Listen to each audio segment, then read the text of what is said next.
Hey fam, good morning, good morning, good morning. Welcome to my show, to my broadcast. Gonna jump on here real quick. Hope you're having a wonderful day. If you would, you know what to do. Jump in that comment section. Make sure that you like the video. Share the video. Please share the video. Uh, Give me those hearts, those thumbs ups, all that good stuff. If you're watching this on Facebook, if you're watching it on YouTube, make sure that you like, subscribe, and hit that bell. And whatever you do, like I said, make sure that you give me all that interaction because that's really important. All right, fam, we're going to jump right into this today.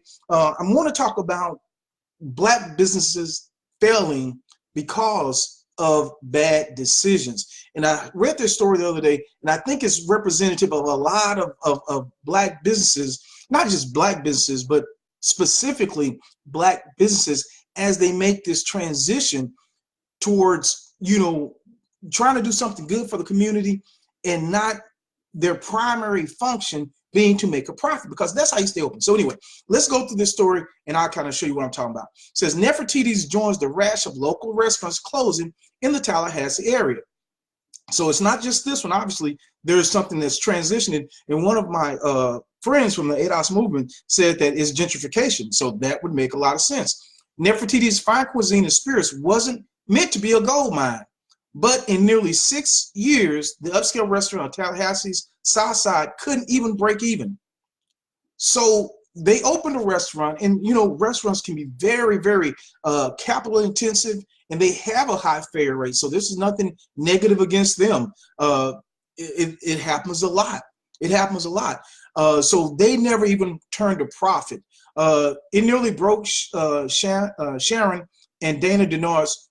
It nearly broke Sharon and Dana Denard, two well-respected clinical psychologists who've used their backgrounds in mental health and wellness to create some of the city's most unique offerings: a bookstore, a venue for live music and poetry, a summer camp for children that evolved into an independent school. So we're not talking about Jane and Joe from the hood that doesn't have access, that doesn't have capital, that doesn't have knowledge.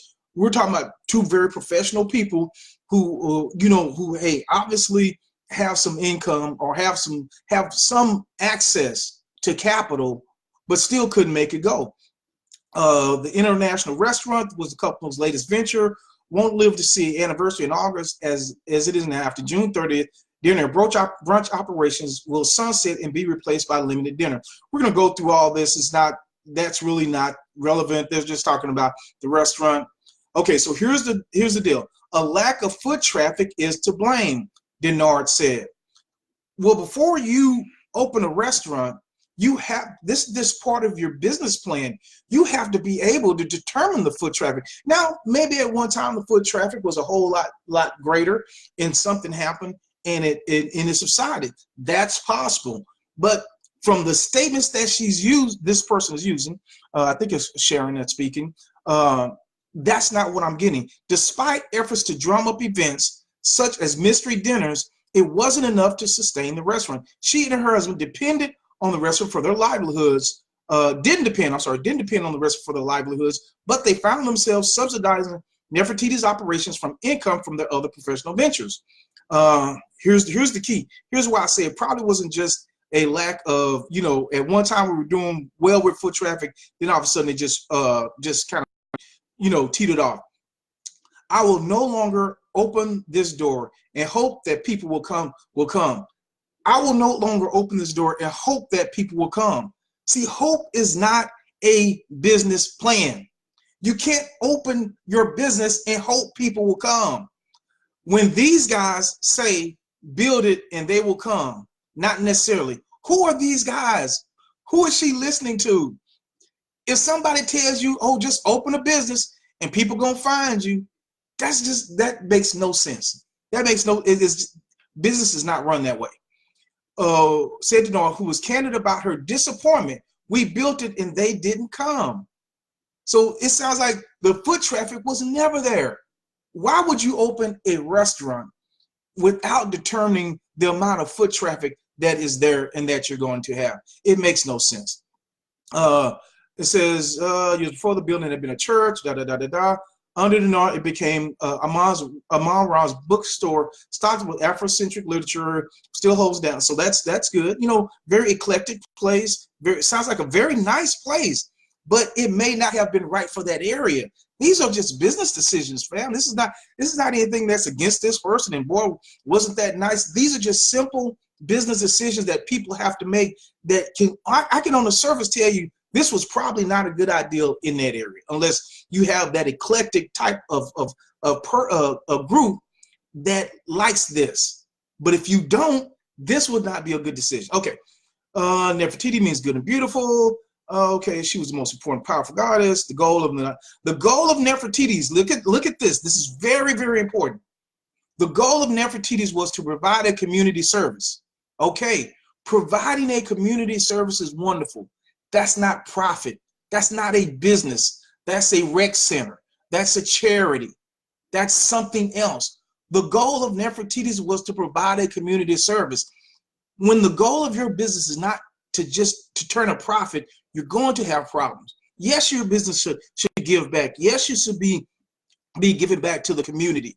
But you have to be profitable to stay in business long enough to do that, to provide jobs, to give back. Sharon did not explain. It's served from the table, made to order food. That food, when you do that, is wonderful. But you're going to have food at a higher cost point just because you don't have a lot of preservatives. You don't have a lot of things. So now, unless you have the clientele that likes your type of food, you're going to be in trouble. These are just business decisions. The building was splashed with Caribbean, soft plum, decor, shine, accents, all that's beautiful. And all that's capital intensive. It costs to create this. It costs to create this. The couple wanted to provide a healthier dining option, which is fine, infused with flavor and vegan food unmatched by any local restaurant. It was a culinary ministry, a means toward improving the human body from inside out. Language is very important. It may have been their ministry, but it was not a business. And I'm not saying that you can't open businesses and do businesses for a good thing and a good reason, but it has to be profitable first. It has to be profitable first. And this was never profitable.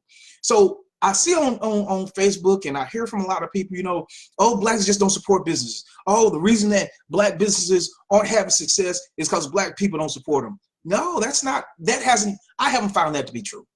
I haven't found that to be true. What I have found is that a lot of times black businesses have cost points higher than most people are willing to reach. That's just simple economics. That's just simple business. And a lot of times they have to have a cost point that's higher because they can't take up because of many times lower capitalization.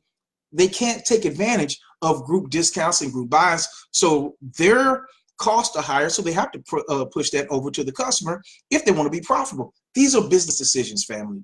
It's not about blacks hating to do business with blacks and we can't trust each other and you know, I've seen some, you know, we need support from our family and friends.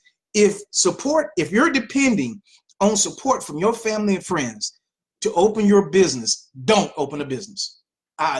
Just don't.